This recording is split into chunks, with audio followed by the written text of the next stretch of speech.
네, 오늘 기초 교리 강좌 참석해 대단히 감사합니다. 오늘은 제목을 달자면 세계 종교로서의 천리교 그리고 일본 문화 이렇게 저희가 나름대로 제목을 달아봤습니다. 세계 종교로서의 천리교라고 하는 것은 요즘 같은 시국에죠. 여러 가지 한국과 일본 사이에 복잡한 문제들이 얽혀져 있고 한국에서는 이 반일 감정이 과거에 비해서 굉장히 심각한 문제도 있고 또 그와 동시에 일본에서도 한국을 바라보는 시각이 제일 이때까지 최악에까지 와 있다. 그리 되어 있습니다. 그래서 우리가 한국에서 신앙하는 이상 대한민국 국민이고 한국의 정서에 따라서 우리가 살고 있고 굉장히 사실은 신앙하는데 굉장히 민감한 문제이기도 합니다. 예전에는 8월 15일 광복절이 다가오면은 신문에서 단골로 천리교를 비판하는 기사가 나왔습니다. 주로 이제 제목이 외색 종교 해가지고 그래가 그냥 때만 되면 이제 천리교 딱 그 메뉴가 오르는 거예요. 그냥 기자들이 이때는 단골 메뉴 3.1절이나 광복절 되면 그리고 이 뭔가 일본하고의 관계가 악화되면 그렇죠. 신앙을 하지 않는 사람은 무신론자에게는 어떤 종교를 가지고 있거나 그 사람들이 보기는 이상하게 다 생각할 겁니다. 근데 그 중에서도 왜 하필이면 일본 종교를 신앙하느냐 이런 시각을 가지고 그러니까 전도를 하고 포교를 하는 입장에서는 천리교 가르침을 믿으면은 우리가 행복해질 수 있는 길이다라고 하는데 그걸 처음부터 이제 왜곡된 시각으로 그래서 우리는 일본 종교를 믿는 것이 아니고 교종님이 걸어가신 길을 따라가는 신앙을 하고 있는데 그것이 어쩌다가 일본이라는 나라에서 생겨졌고 발생됐기 때문에 그냥 일본 종교라고 그냥 그 레떼를 네임 이름표를 딱 붙여가지고 그리 보고 있다. 그래서 포교를 하는 입장에서는 굉장히 이 리스크 손해 가는 일이 아닐 수가 없습니다. 하지만은 우리가 과연 일본이란 나라에 대해서 과연 얼마만큼 많이 알고 있느냐 하면은 잘 모른다 생각합니다. 특히 신앙을 하는 것은 종교라고 하는 것은 사람의 문화라든지 정서가 바탕이 되는 겁니다. 그래서 엄연히 말하자면은 한국에서 천리교를 신앙하는 것하고 일본에서 텐리교를 신앙하는 것하고는 차이가 분명히 있습니다. 같다고 생각하지만은 왜냐하면 정서가 틀리기 때문에. 예를 들어서 오늘도 이 이야기를 시작할 때 박수로 맞이해 주시기 바랍니다 하고 이야기하고 나서 일본에서도 신전감하고 나서 박수 치는 사람 거의 없습니다. 안 칩니다. 벌써 정서적으로 틀린 거예요. 그 감동이 있는 이야기를 주고받고 잘했다고 박수 치는 데는 한국밖에 없습니다. 천리교 신앙 안에서. 일본의 어느 교회 가도 박수 치고 그러지는 않아요. 왜냐하면 감동적인 이야기라든지 이런 걸 전하려고 생각도 안 하고 받으려고도 안 하고 그냥 교리를 전하는 것이다. 그게 잘했다고 박수 칠 만한 일은 아니다라고 생각합니다. 그게 완전 정서적으로 틀리고 또 교조님의 가르침에는 보면요, 어찌 보면 이 길은 덕을 쌓는 길이라 했는데 덕도 양덕이 있고 음덕이 있다라 했거든요. 양덕은 눈에 보이는 덕이고 음덕은 눈에 안 보이는 덕이라 했는데 남들 앞에서 칭송을 받고 박수로 받고 이런 거는 양덕이 눈에 보이는 덕인데 그거는 하나도 덕이 안 된다 했어요. 그거는 바위 위에 어디 씨앗을 올려놓은 거하고 똑같은 거다. 이 사람 뭐 훌륭하죠, 잘했습니다, 여러분 박수 보내주세요 라 하는 것은 천리교의 교조님의 말씀하신 덕을 쌓는 거하고 전혀 다른 길입니다. 그래서 뭐 잘했다고 공로패를 주고 천리교에서 그런 거 없습니다. 왜냐하면 덕의 신앙이 그런 거 양덕이에요. 바위 위에 씨앗을 올려놓은 거 가지고 새가 물어가 버릴 수도 있고 바람에 날리서 떠들어갈지도 모르는 그런 것이다. 그래서 너한테 칭찬받는 거는, 박수 받는 것은 천리교에서는 덕을 까먹는 일이다 이야기야. 그런데 그걸 갖다가 자의사람들 인식이 딱 들어오면은 왜 잘했는데 칭찬 안 해주냐, 박수 안 치냐 하는데 그거는 교조님 가르치면 모르는 소리입니다. 정말. 그런 게 뭐 한국 문화도 아니고 일본 정서도 아니고 교조님의 가르침입니다. 그런 게. 그걸 이제 제대로 알고 가야지, 잘못하고 가서 어떤 한국 정서에만 너무 맞는 식으로 이 가르침을 받아들인다든지 아니면 일본 정서에만 그냥 보고 그게 신앙인 줄 알고 쫓아가다가는 완전 가르침 본질을 모르고 갈 수 있는 것이다. 그래서 우리는 제대로 알고 가야 됩니다. 그래서 뭐 우리가 좀 뭐 이야기는 좀 무거운 주제가 좀 가볍게 좀 들어주시면 고맙겠습니다. 자, 우리가 일본에 대해서 아는 게 도대체 뭐가 있을까요? 보고 겪고 경험한 게, 우리는 터전이 그죠? 우리는 일본 간다 안 하고 터전 간다 하죠, 그죠? 그 터전이라는 것이 일본의 나라 현의 천리시에 있기 때문에 이제 일본을 가게 되죠. 가게 돼서 제일 처음 이제 접하는 것이 신전 말고 우리 신자 숙소를 가게 됩니다. 신자 숙소를 가게 되면 신자 숙소를 뭐라고 하죠? 일본에서는 쯔메쇼를 합니다. 쯔메쇼. 근데 이 쯔메쇼란 말하고 숙소란 말은 완전히 다른 겁니다. 사실은 왜 다르냐? 숙소는 우리가 먹고 자는 데지만 쯔메쇼는 여러분 통조림 아시죠? 통조림 일본말로 깐즈메라고 합니다. 쯔메란 말은 이게 채워 넣는다, 빈틈없이 채워 넣는단 말입니다. 그래서 쯔메쇼란 말은 빈틈없이 채워서 자는 장소란 말입니다. 그래서 우리 막 사람이 한 20명 갔는데 우리 막 가족도 있고 그러니까 한 3명이 한 방씩 주이소. 그러니까 한 방을 한 6개 받아 자는 그런 장소가 아니단 말인데, 일본의 쯔메쇼라는 데는 방 하나당 무조건 정해진 있는 데를 꽉꽉 채워가지고 가는 데가 쯔메쇼라는 말입니다. 그거 아닌 데는 숙사라는 말이 따로 있습니다. 그게 이제 완전 그 잘 모르잖아요, 그죠? 근데 왜 방이 비 있는데 안 주냐고 하는데, 이 쯔메쇼는 일본 어디나 가는 다 그런 개념입니다. 방이 있기 때문에 널널하게 준다는 개념이 아니고 채워서 넣는다라는 거죠. 그러면 거기서 벌써 생각의 차이가 나는 거예요. 왜 방이 있는데 방을 안 주느냐? 어떤 사람, 일본 사람 우리를 무시한다. 결코 그런 게 아니다. 그래서 벌써 이런 데서 오는 조그만 차이가 오해를 일으키고 뭐 이렇게 다 되는 겁니다.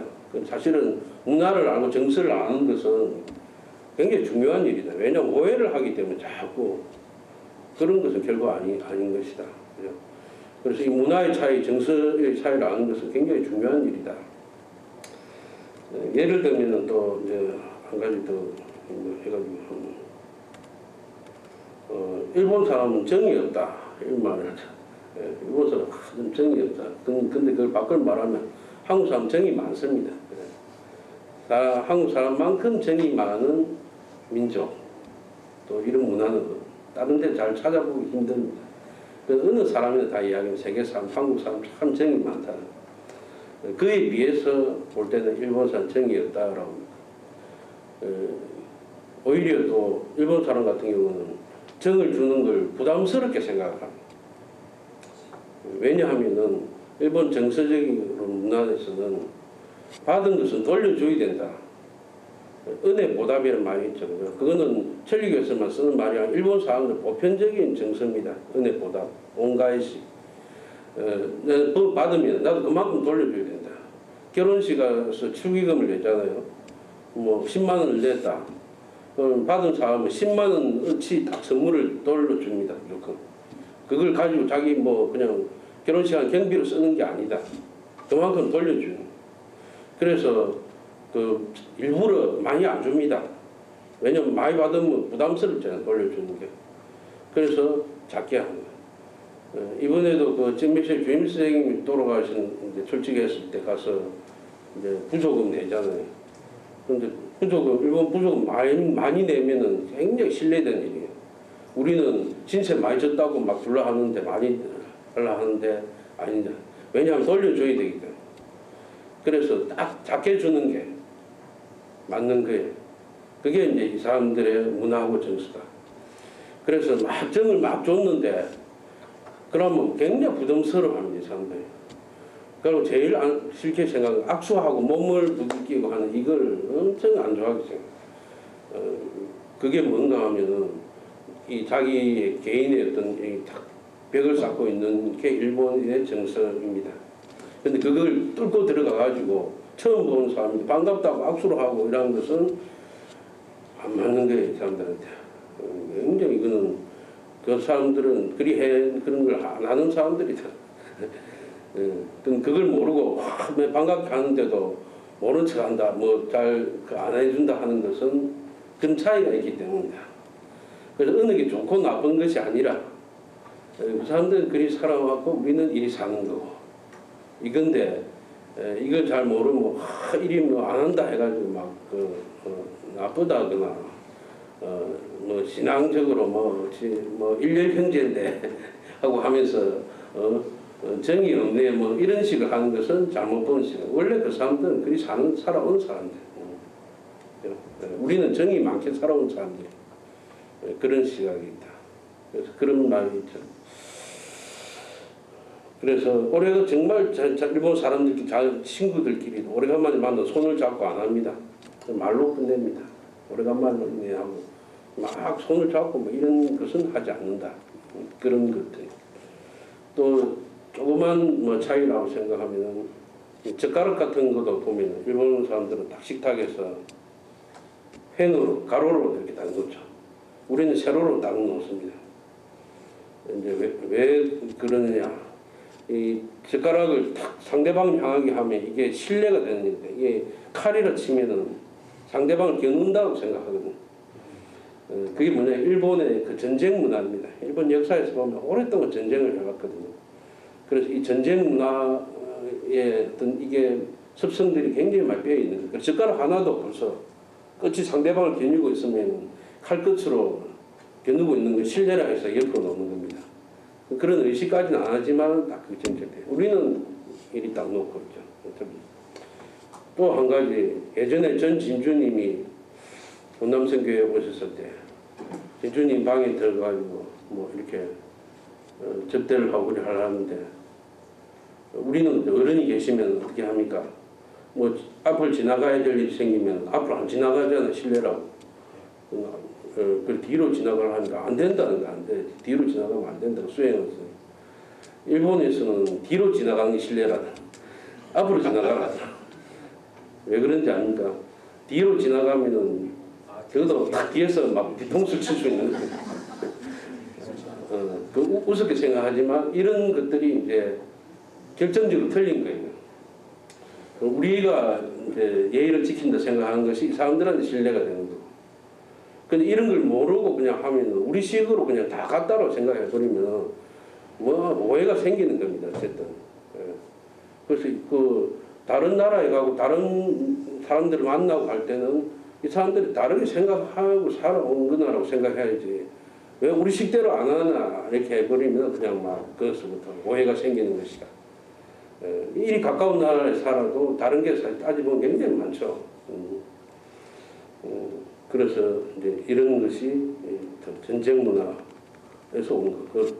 그래서 일본이 도시락도 발달하고 그다음에 그 삼각김밥이 요즘 뭐 가면 편의점 가면 다 팔지 않습니까? 그것도 보면 비상용 전투식량이 다. 그래서 이런 게 잘 발달해 온 것이다. 그 옛날에 그리 하던 것들이 이제 지금까지 이어지고 그래서 막 그런 걸 보면 일본이 또 상업적으로 발달하고 이리 하는 것도 다 전쟁 때문에 발달하는 겁니다. 왜냐면 전쟁을 하려니까 싸워서 이기려니까 좋은 무기가 필요하잖아요. 서양에서 대포라든지 총이라든지 이거 빨리 수입해 와야 돼요. 그래서 아주 1600년대부터 벌써 서양하고 교역을 터가지고 일본의 나가사키라는 곳에 개항을 해가지고 무기를 위한 수출 그 수입을 위한 그 교역을 하는 겁니다. 그러다 보니 벌써 그때부터 전쟁을 하려면 물자를 조달해야 되고 하니까는 그 회계가 발달하는 겁니다. 벌써 수표도 쓰고 막 그때부터 하는 거 굉장히 많은 거예요. 전쟁을 위해서 필요에 의해서 이제 받아들이는 건데 서양 문물을 이제 이렇게 받아들이는 데는 굉장히 우리나라보다 굉장히 빨랐습니다. 엄청 빨라요. 일본의 그 명치 유신이라는 것이 1868년도에 일어나게 되는데 그게 무슨 이야기인가 하면은 일본은 오랫동안 그 무사들이 지배를 해왔는데 이게 1800년도에 들어서니까 이게 이제 힘이 약해지고 그러니까 그때 있던 그 명치 메이지 천황이 자기가 이제 그 권력을 갖다 되찾아와 가지고 나라를 근대적인 국가로 만들기 위해서 계획을 하게 됩니다. 그게 1868년입니다. 교조님이 있었던 시대하고 딱 겹치죠. 그래서 그때 뭐 벌써 1800년대 후반대 들어가면 일본이 벌써 그때부터 철도도 놓고 기차를 타고 다니고요. 뭐 지금도 머리처럼 지금하고 양복을 입고 뭐 카레도 먹고 서양식으로 문명 쫙 받아들이는 겁니다. 우리나라에 비하면 굉장히 빠르잖아요. 우리나라는 그때는 아마 그런 생활을 안 했을 거예요. 그냥 조선시대의 초기나 별 다른 것이 지내고 있었다. 그래서 그 사회의 격변기 굉장히 사회 혼란스러웠잖아요. 그때 일본에서는 종교가 막 어마어마하게 많이 생기게 되는 겁니다. 그때 생겨난 종교를 일본의 신종교라고 분류하고 그 신종교 가운데 대표적인 종교가 3개 있는데 그 가운데 하나를 천리교라고 분류를 하고 있어요. 그 2개는 흑주교라는 종교가 있고 하나는 또 금강교라는 종교가 있습니다. 그리고 천리교가 있습니다. 이 3개가 막부 말기 명치 유신 때 걸쳐서 생겨난 신종교의 대표적인 종교. 그런데 이 흑주교는요, 딱 보면은 신도, 교파 신도의 종교라고 되어 있어요. 금강교도 마찬가지예요. 그런데 천리교는 신도라고 분류 안 되어 있어요. 그래서 천리교의 일본에서 종교학자를 분류하는 것은 천리교 교조 나카야마 미키가 창시한 종교다라고 되어 있어요. 어디에나 신도하고라든지 어떤 이런 그 연관 짓는 게 없습니다. 그리고 천리교 위치가 보면요, 그 종교학을 연구한 학자들은 서양에는 예수, 동양에는 미끼라고 합니다. 그런 그 가르침의 사상에 관해서는 그 당시에는 뭐 완전히 이거는 그 개벽할 정도의 생각을 가지고 그 사람들한테 내놨던 거예요. 그 왜 이제 그때 그 나카야마 미키님의 가르침이 그만큼 그 훌륭했다고 인정을 받는가 하면은 일본의 그때까지 가지고 있던 전통적인 가치관, 봉건 시대의 가부장적인 이런 걸 다 무너뜨리는 가르침입니다. 남자나 여자는 평등하다. 이거는 오픈이라 했거든요. 그 당시 일본 사회에서는 이건 뭐 말을 할 수 없는 그런 상황. 그 다음에 천황이나 백성이나 똑같은 본이다 했거든요. 진짜 그때 안 망한 게 기적이에요. 그때는 진짜 그런 말 했다는 게. 그럼 완전 그래서 천리교는 탄압을 받았고, 그 말고 오모토교라는 신종교가 그때 하나 있었는데 이 종교도 그런 식으로 국가의 천황에 대한 그 지배 체제를 반대를 했다가 오모토교의 본부에 일본 정부가 군부가 가서 폭탄을 설치해가지고 하룻밤에 다 폭발을 시켜버렸어요. 흔적도 없이. 사람하고도 다 날려버렸어요. 그런 것까지 당했던 때입니다. 그래서 그걸 보고 천리교에서도 마음을 바꿔먹게 돼가지고 이제 정부에 협조하는 척하는 긍법의 길을 가게 되는 겁니다. 그래서 안에서 천리교의 입지라고 하는 것은 그냥 일본의 종교의 돈주에 속한다 하는 것은 벗어난 종교입니다. 그런데 우리는 어쨌든 일본에서 태어났다는 파생됐다는 그 종교를 믿고 있다는 이유, 또 종교는 어쨌든 문화적으로 거기에 따라갈 수 없는 밖에 없는데 우리가 뭐 합비를 지금 입고 있는 것도 보면은 뭐 일본의 어떤 문화이고 정서적으로 뭐 따라가는 겁니다. 역시 저도 교복을 입고 있지만은 뭐 일본 전통적인 옷은 아니지만 그래도 뭔가 일본의 전통적인 것하고 색채를 띠면 어쩔 수 없는. 그거는 우리가 뭐 지고 가야 될 건데 그런 옷을 입고 있다 해가지고 또 우리가 뭐 박수를 친다고 해가지고 뭐 일본 종교를 우리가 믿고 있다고 생각 안 하잖아요. 천리교 지나가는 사람은 이 길을 걸어가는 사람들은 세상을 다스리는 가르침을 믿고 있다라는 그 자부심을 가지고 있어요. 하지만은 우리들조차도 알지도 부지불식간에 그런 문화적인 정서적인 걸 잘 몰라가지고 잘못 갈 수 있습니다.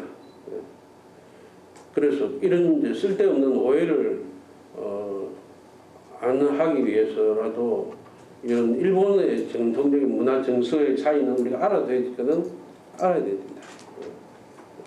그래서 한국에서의 어떤 천리교 신앙하는 것은 역시 우리 정서하고 맞게 가야 됩니다. 이걸 안 가면은요 복교하는데 문제가 생깁니다. 보편적으로 이 길을 퍼뜨리는데 절대로 그는 방해가 될 수밖에 없어요. 그런데 그거 모르고 무작정 터전이나 일본에 가서 그냥 하는 그대로 따라한다라고 하는 것은 굉장한 오류를 범할 가능성이 높다. 왜냐하면 그건 천리교 가르침이 아닌 것도 막 섞여져 있습니다. 섞여져 있기 때문에 그냥 무작정 가서 그냥 따라하는 것은 결코 그런 것이 아니다. 왜냐하면 그 정서에 맞게 가르침도 포교가 되고 그리 하기 때문에. 예를 들면 우리 역사 안에서 굉장히 많습니다. 일본은 집단주의라는 그런 정서가 있습니다. 그래서 사람이 개인보다는 조직이나 집단이 굉장히 중요하다. 그래서 그 안에 사람이 어떤 데서 자기가 뛰어난 노력을 발휘하거나 이렇게 해가지고 출세를 한다라고 하는 것은 어려운 일입니다. 그냥 아무리 자기가 뛰어난 능력을 가지고 그 좋은 생각을 해내가지고 갑자기 출세하는 것은 없습니다. 능력이 있든 없든 그냥 순서에 따라서 우리 말로 하면 짬밥에 따라서 그냥 착착착착 올라가는 거지 이 사람이 갑자기 출세하는 것은 없다. 그래서 어떤 집단 안에서 그게 중요한 것이지 그래서 개인적인 어떤 장인적인 노력이 그건 아니다. 그래서 옛날에 역사적으로 일본하고 우리나라하고 안 좋은 일이 많이 있었죠. 그 중에 하나가 임진왜란입니다. 그죠? 임진왜란이 일어나게 된 것은 일본의 전국시대가 이제 그렇게 많이 싸우다가 통일이 됐는데 그때 그 주권을 잡은 사람이 토요토미 히데요시입니다. 유명한 풍신수길이 우리가 임진왜란을 일으킨 풍신수길이라고 합니다. 그런데 왜 전쟁을 일으키게 됐는가 하면요. 이때까지 싸움만 하던 사람들이 있어요. 몇백 년 동안 싸움만 하는 사람들이 갑자기 평화가 찾아왔는데 몸이 막 근질거려서 막 있을 수가 없는 거예요. 그거 풀라 하면은 풍신수길이한테 도전해가지고 이기는 거예요. 반란이 일어날 수밖에 없는 거예요. 이 사람들 그냥 두면은. 그래서 다 모아서 그거 막 근질거리는 거 조선 땅에 가서 해결하고 온다 하고 다 보낸 게 임진왜란이에요. 그래서 벌써 이 사람들은 이길 수 있으리라 확신을 하고 쳐들어왔습니다. 임진왜란. 그런데 생각지도 못한 변수가 하나 있었어요. 조선의 수도인 한양까지 쳐들어가니까 왕이 기다리고 있다가 항복할 줄 알았는데 도망가고 없었다. 그 일본의 역사에 보면요, 영주가 도망간다고 있을 수가 없어요. 그냥 성에서 버티는 영주가 도망갈 데도 없지만 전쟁하면 지면은 그냥 그 자리에서 항복하고 뭐 할복을 하든지 항복을 하든지 뭐 이럴 수밖에 없지. 도망간다는 것은 있을 수가 없는 일이에요. 가도 목숨을 부지 못합니다. 그 똑같은 상황인 줄 알았는데 조선에 가니까 막 도망이 가고 없어요. 왕이 이 왕을 잡으려고 쫓아서 막 올라가는 거예요. 그러다 보니까 원래대로 전쟁 계획했던 대로 병참이 못 따라가고 보급이 안 되고 하니까 의병이 또 일어나고 그러니까 나중에 막 결국은 그냥 후퇴하게 되는 겁니다. 결정적인 그 차이죠. 왕이 도망을 가다는 생각은 피해서 계속 도망다니는 그런 이제 그 결정적인 문화의 차이가 있다. 그리고 지금 한국 땅에서 일어나고 있는 그런 일본하고의 역사 문제하고 이걸 빌미로 삼아서 여러 가지 일어나고 있는데 이게 똑같이 1905년도에 그때도 중국, 일본, 미국이 한국 땅에서 막 그 한국 서로 차지하려고 다퉜습니다. 그때는 똑같은 일이 되풀이 되고 있는데 그걸 이제 알아야 됩니다. 그래서 여기서 이제 그런 일이 계속 반복되고 있는데 우리는 그 반복되고 있는 속에서 한국 사람으로서의 자기 정체성을 갖다가 아는 것이 중요합니다. 한 가지 이야기하자면은 왜 일본에서는 반한 이제 많이 하고 있는가?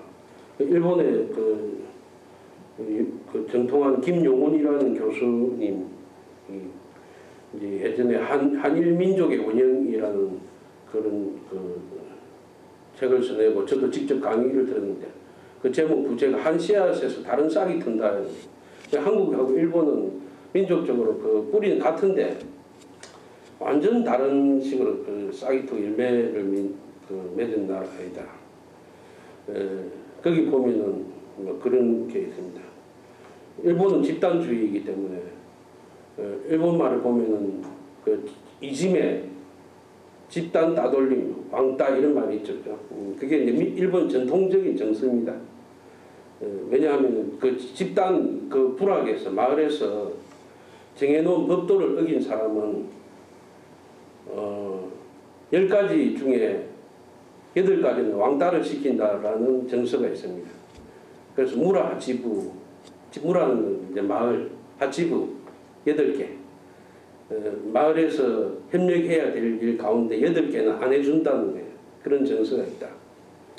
그래서 공동으로 정해놓은 약속을 갖다 안 지키는 사람한테는 그런 제재를 당합니다. 그 중에 이제 막 어떤 게 있는가 하면 결혼을 한다든지 장례를 치른다든지 집을 짓는다든지 불이 났다든지 병에 걸린다든지 풍수해를 입는다든지 애를 낳았다든지 제사를 지는 막 이런 막 종류가 있습니다. 이런 거 절대로 협력을 안 하는데 집 짓는데 해도 뭐 절대로 뭐 손도 안 빌려주고 병이 나타나도 병문안도 안 가고 딱 그런 그게 있는 거. 그게 이제 왕따라는 거예요. 근데 그 중에 2가지 하나만 장례하고 불났을 때만 빼고 장례는 도와주는 거예요. 또 불났을 때는 도와주는 거예요. 왜냐? 불났을 때 안 되면 자기 집까지 불효공이 붙으면 안 돼요. 장례 도와줘야 돼요. 시체 썩어가지고 그 병 생기면 안 되니까 손에 그 제일 중요한 거 빼고는 절대로 협조 안 한다는데 그게 이제 일본 사람이 딱 정서에 뿌리게 이렇게 나와 있고 이 사람들이 한국식에 볼 때는 자기가 정한 규칙을 어겼다라고 생각하는 지금 뭐 어떤 위안부 문제라든지 그 징용공에 관한 그런 배상 문제 이런 걸 갖다가 자기들은 합의를 했는데 그걸 깼다라고 생각합니다. 그래서 이걸 이제 한국을 왕따를 시키는 거는 지금 일본에서 굉장히 지지를 얻고 있어요. 사실은. 왜냐하면 일본 정통적인 정서이기 때문에. 그런 식으로 결집을 하고 있는 거예요. 그래서 어찌 보면 막 이거는 한일 간의 반목은 막 엄청난 소모전이다. 결국 정치인들이 그리 몰아가기 때문에 그런 건. 근데 결국 우리는 이런 데서 천리교가 일본 종교라는 그 레떼에서 벗어나는 것은 우리 스스로가 교조님 걸어가신 이 길은 그야말로 개인의 신상이나 사정 또 가정의 문제도 다스려주고 사회의 문제도 다스려주는 그런 길이라고 생각하고 가고 있는 것이 절대로 그런 생각을 가져서는 안 된다. 근데 혹시라도 이제 그런 걸 가지고 오해를 하는 일이 있으면 우리가 몰라서 그런 것이다.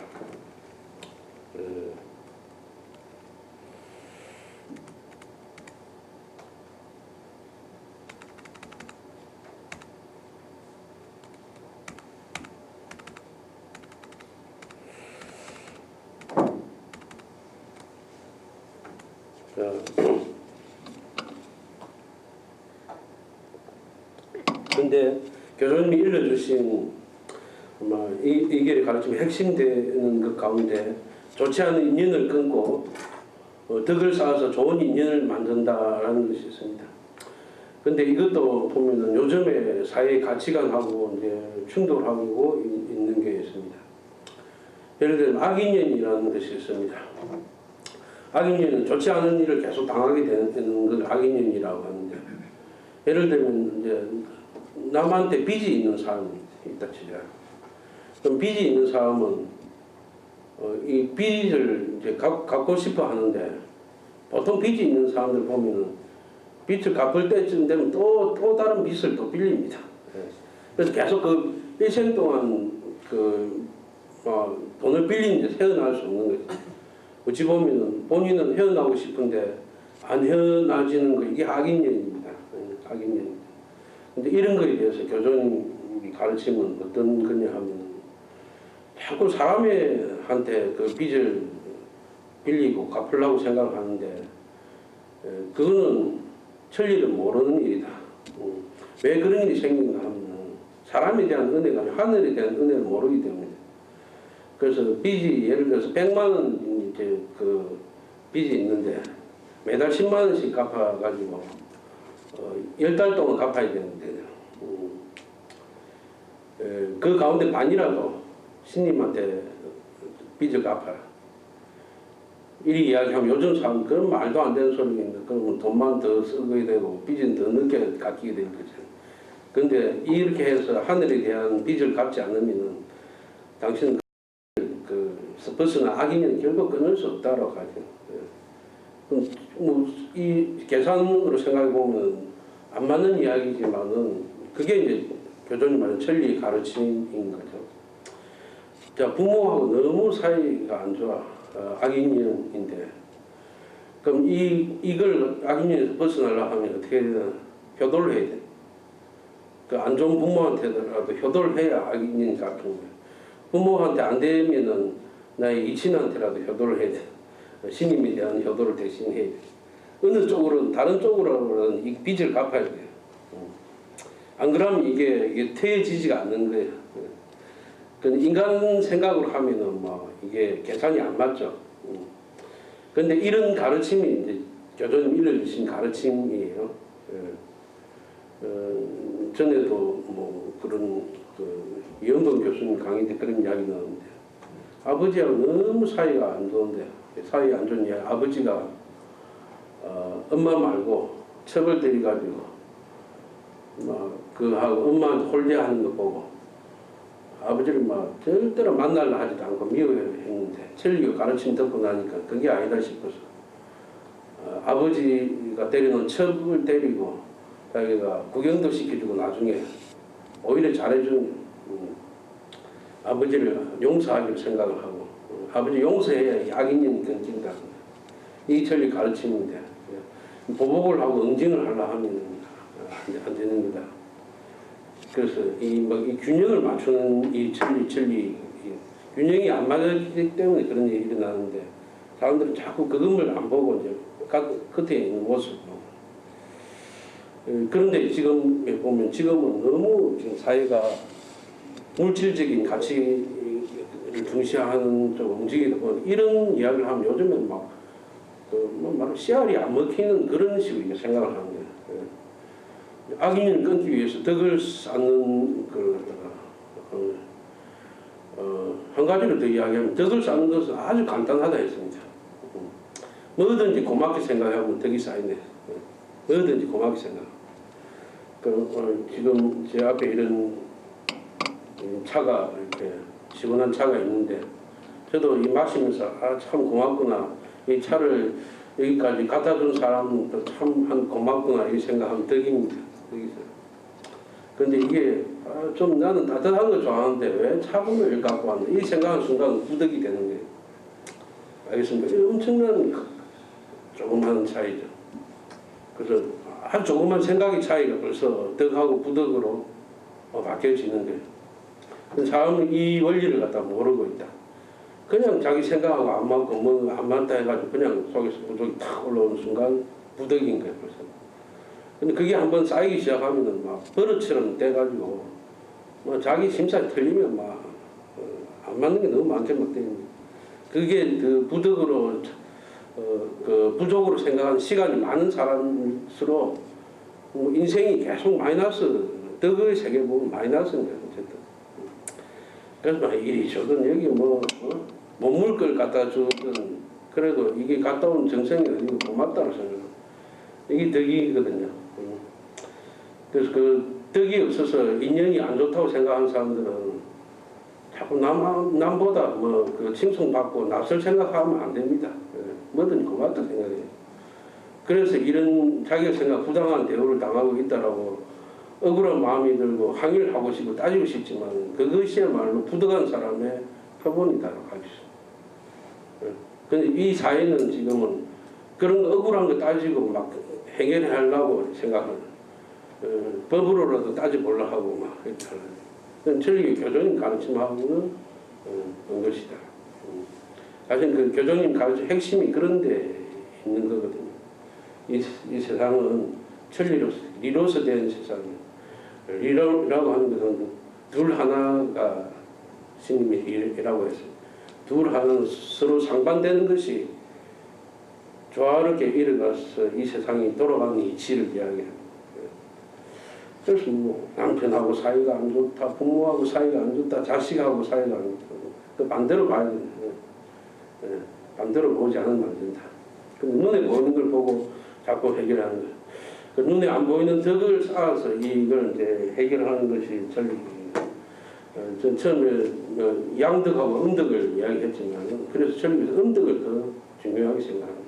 음덕이라는 건 땅 안에 땅 속에 씨앗을 딱 심어 놓으면 땅이 더 열매를 맺지 않는 그 겉에 던져나가면 아무 열매도 안 맺습니다. 작다 보니.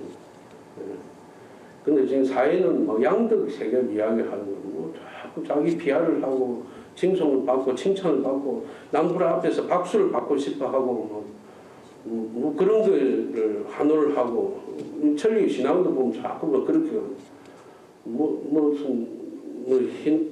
남들한테 뭐 잘했다, 무지해줬다 이런 걸 해가지고 그 칭송을 받고 싶어하고 그런 말하는 순간 전부 다 음덕이 양덕으로 바뀌어져 버리는 것이다. 이런 가르침은요, 뭐 일본의 정통적인 정선업문하고 전혀 관계 없는 겁니다. 이건 교조님이 처음으로 이야기하는 거예요. 그 남을 도우면 내 몸 도움 받는다. 내 인생이 불행하고 어둡다라고 생각하면 내 인생 등불을 내가 켜야 됩니다. 내 발밑이 어둡다 생각하면 어두운 거 가만 보고 있지 말고 내가 켜면 된다. 그 켜는 일은 오늘 이 순간 내 마음을 밝게 하고 사는 것이다. 지금까지는 과거에는 어떻게 살아왔는지 몰라도 부모 자식 간에 형제 간에 내가 안 좋다고 부족하고 불운한 운명을 타고났다 생각하고 어두운 마음 살았더니 하루아침에도 마음 바꾸는 그런 게 아니다 생각해요. 그러면 그 순간에 운명이 바로 바꿔지는 것이다. 그래서 안 좋았다라고 생각한 걸 좋았다라고 생각하는 순간에 살아 있으면서 다시 시작하는 우리 생은 다시 시작하는 가르침이라 하죠. 그래서 사실은 철교에서는 과거에 있었던 뭐 악인년 이야기 너무 할 필요가 없어요. 교수님도 병도 악인년에서 일어나는 10개 가운데 2개밖에 없다 했어요. 그러니까 막 시험 수험 받을 때도 내가 무슨 인연으로 이 병이 왔는가 다 그렇게 생각할 필요도 없다. 나이가 많으면 무릎도 다 오래 써서 아프고 어깨도 아프고 그 인연이라고 생각하지 마세요. 많이 썼으니까 아픈 거예요. 그 아픈 것도 받아들이는 것도 인연 납소라 했거든. 안 아프려고 자꾸 생각하는 것도 욕심이. 안 그렇습니까? 그럼 요즘 신앙하는 사람은 또 더한 게 자기 정신적인 만족을 자꾸 추구하는 거야. 내가 이런 데서 이런 거 하고 있어서 안 되는데 생각하고 뭔가 더 가치 있고 뜻있는 일을 하고 있어. 사람 인생이 뭐 그렇게 무겁고 가치 있고 뜻있는 사람 사는 거 아닙니다. 교수님은 오히려 가볍게 나날을 즐겁게 오늘 하루를 즐겁게 가볍고 즐겁게 사는 거예요. 뭐 대단한 일을 하겠다고 그래 하면 오래 못 가잖아요. 이 길은 뭐 그냥 한 일대로서 가시는 것도 아니고 오늘 하루하루 저기서 병이 아파서 죽더라도 마음을 밝게 가지고 인연 납수하는 거다라고 생각하면 인연 끊어지는 거예요.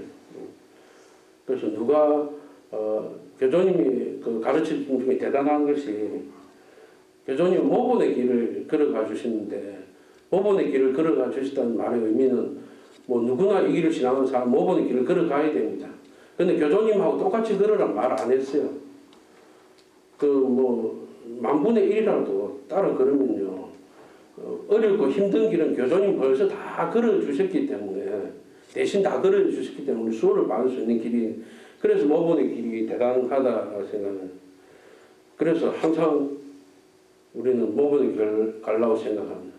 천리교 신앙의 기본은 교조님 제세 때 사람들은 뭐라 생각하면 삼재의 마음이라 생각해요. 삼재. 산사이노 고고로 우리 3살 때 마음이라고 돼 있지만요. 지나가 있는 그게 뭔가 산재, 재산을 갖다 없애는 거다. 말이 딱 비유가 그렇지만 재산을 없애는 것이 교조님 모본의 길을 따라가는 입구에 있는 것이다.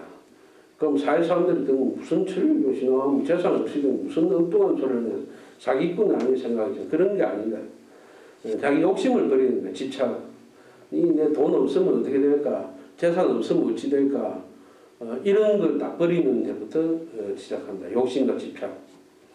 그 처음에는 물질로서 시작하지만 그 다음에 다 올라갈수록 마음이 생길수록 명예 아닙니까? 교수님. 나가야만 가문의 명예 다 버리는 거.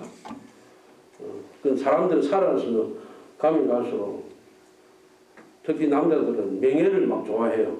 뭐 언제까지 살아왔는데 내가 이거 하나 이루고 가야지라고 생각하는데 교수님은 그런 것도 그렇지 않아요. 자꾸 뭐 자기의 마음에 그런 충족시키는 이런 걸 못하는데 이런 것까지 이제 버릴 수 있는 거 마음.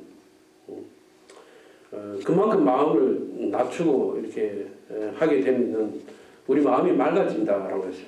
역시 마음이 높아서는 마음이 맑아질 수 없어요. 궁극적으로. 내 가치를 높이는 동안만큼 그 뒷거리 묻을 수밖에 없다. 그래서 내 마음이 궁극적으로 맑아지면 사람은 저절로 어떤 일에도 거리낌 없이 살아갈 수 있어요. 물질이 없어서 가난해도 내 마음이 가볍고 즐겁게 살아갈 수 있는 거예요. 병에 걸려도 즐겁게 살아가고 남인들이 좋지 않은 인연이라고 이해하는 것조차도 난 그걸 갖다 지날 수 있는 마음의 힘이 생기는 거예요. 그게 교수님 다 걸어가 주셨잖아요. 교수님만큼 그런 험한 일 당한 사람 어디 있습니까? 자기 자식들 어릴 때 그죠? 2명이나 좀 보내고 6명 가운데 다 5명이 자기보다 먼저 앞세우고 뭐 그런 것만 해도 보통 사람들은 야 그 신앙해가지고 뭐 재수 좋아지고 팔자 좋아진다는 그거 아니냐 그런 상황인 것이 아니에요. 그게 이제 교수님 모본의 길을 걸어가 주신 의미인 것입니다.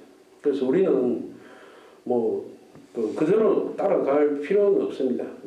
필요가 없다는 게 완벽하게 갈 필요는 없는 것이다. 그것도 뭐 내 덕이 있어야 따라가죠. 뭐 가고 싶어도 떡이 없는데 뭐 묵지 따라가겠습니까? 욕심 버리고 완전히 버리는 불가능하더라도 버리려면 흉내라도 내봐. 흉내를 내고 그 마음 쓰는 것만 해도 벌써 사람이 그 어버이 스님 다 봐서 그 나름대로 수호를 해주시는 것이다. 그런데 뭐 그거 그 욕심 집착 버린다 해서 나중에 부족이 솟아오르면 안 하는 만큼 못하죠. 뭐 억만금을 가져와도 속에 안 좋은 안 하고 싶은데 이런 마음은 전부 부득이라 했어. 남들이 뭐 부탁해도 아이 귀찮은데 이런 걸 막 부탁하고 속으로 하면 그거부터 푸냐고 부탁. 아 바쁜데 내를 잡고 와이라나 이거부터 부탁. 그 덕과 부득이라는 게 그냥 온전히 그 사람 마음속에서 일어나는 것이다. 그래서 진짜 덕이 생기면 뭐 어떤 걸 뭐 당하더라도 그런 게 안 나오게 되겠죠. 근데 그런 상태를 가기 위해서 이제 가는데 우리가 뭐 어떤 가치가 어떤 진리라든지 정의라든지 이래야 된다 저래야 된다 이야기하지만 전부 다 그런 것은 밖에 보이는 것들. 중요한 건 내 마음입니다. 내 마음은 뭐든 다 전부 다 덕덕부덕한 부덕한 사람은요 남 자꾸 비난하고 잘못 따지고 막 그래 합니다. 그게 뭐 어디나 다 마찬가지예요. 남 잘못 비난하고 따지가지고 그 사람 바뀌집니까? 안 바뀌잖아요. 부재하는 거 아닙니다. 상대방한테 뒷걸 주고 내도 뒷걸 싸고 하는 오로지 내 몸은 어버이 스님이 빌려주신 것이고 내 마음 하나의 자유라는 것은 그건 이제 의미를 하는 거죠. 여러분 어버이 스님이 허락해 주신 마음 자유롭게 쓰고 있습니까? 자유롭게 쓰고 있으면 오늘 하루를 즐겁게 살아요. 그래도 그런 교조님이 일러주시고 걸어가 주신 노분이 있기 때문에 모자란 우리들이지만은 그 조금이라도 따라가려고 애쓰는 동안에 우리가 마음이 뒷걸이 들리고 맑아지고 저절로 즐거워진 그런 경지에 이를 수 있다 생각. 그래서 뭐 이런 시국적으로 한 일의 관계가 있다고 생각하면요. 그런 거에 휩쓸릴 게 전혀 없다. 뭐 이런 말 하면은 다른 사람은 어떻게 생각할지 모르겠지만 정치인들은 선동가입니다. 그 사람들 선동해서 먹고 사는. 그럼 일본은 앞에도 지금 좋다 하고 우리나라도 좋다면 정치인들은 왜냐하면 다 서로 윈윈했거든요. 뭐 서로 안 좋았는데 지금 막 지지율이 올라갑니다. 지금 모르는 사람들은 막 그런 거 가지고 감정이 젖어서 그래 하는데 그 어리석은 일이죠. 이 길을 지나가는 우리는 일본 종교를 지나가는 것도 아니고 일본의 뭐 정서나 문화가 좋아서 그런 거거든. 우리 정서에 맞게 이게 지나가는데 우리는 일본 종교가 아니고 뭐 나와 내 가족과 지방과 사회를 다스리는 이 길을 가고 있는 겁니다. 그건 뭐 변함없는 사실입니다. 그런 확신을 가지고 가야 된다. 그래서 지금도 우리도 사회에서 말하는 그런 가치관이나 그런 거 휩쓸리는 일 없이 교도님이 가르쳐 주신 미의 세계에 잘 우리가 보고 따라서 갈 수 있도록 노력을 해야 되겠습니다. 오늘 이야기 여기까지 하도록 하겠습니다. 예, 감사합니다. 네, 감사합니다.